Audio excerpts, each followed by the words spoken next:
সারা রাত আছে, একটা প্রবেশ করবে না।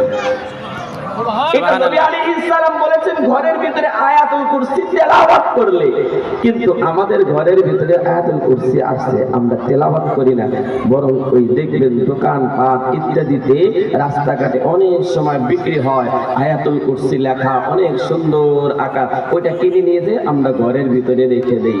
কথা বলেন ঠিক কি না? তো ঘরের ভিতরে আয়াতুল কুরসি আছে, কালিমা লেখা আছে।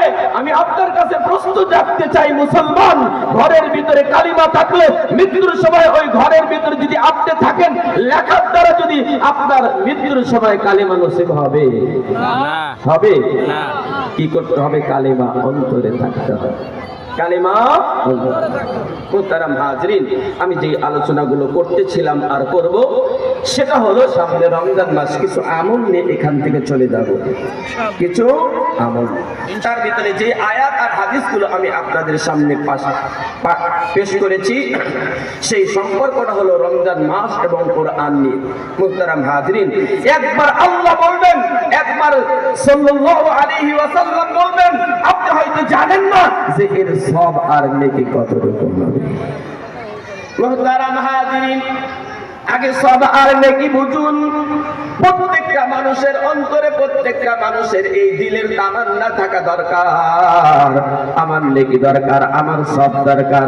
যেমন আমি এখন আশা করতেছি আমার পাশে দোকানদার, তার ব্যবসাটা উন্নত, আমারটা উন্নত করতে হবে। আমি যেই বাড়ির পাশে থাকি তার বাসাটা উন্নত, আমাকেও উন্নত করতে হবে। তার অর্থ উন্নত বেশি আছে, আমাকেও অর্থ বেশি করতে হবে। এই তামান্না আর এই আশার আকাঙ্ক্ষা আমার বললে চলবে না। হযরত আলী রাদিয়াল্লাহু তাআলা আনহু বলেন, ও সাহাবায়ে কেরাম শুনো, আমি যখন ওমর রাদিয়াল্লাহু তাআলা আনহুর জানাজা নামাজের ভিতরে গেলাম, আলী রাদিয়াল্লাহু তাআলা আনহু এক সাহাবীর কাঁধের উপরে কাঁধ রেখে ওমর রাদিয়াল্লাহু তাআলা আনহুর জানাজা নামাজের ভিতরে শরীক হয়ে এবার সাহাবায়ে কেরামকে বলতেছে, ও সাহাবায়ে কেরাম, এই যে ওমরের জানাজার ভিতরে আমরা অংশগ্রহণ করেছি, এই ওমরের নেকি যদি আমার নেকি, আমি আলীর নেকিটা যদি ওমরের মতো হইতো, ওমরের নেকি কত বেশি, ওই নেকি আর সব যদি আমি আলীর হইতো।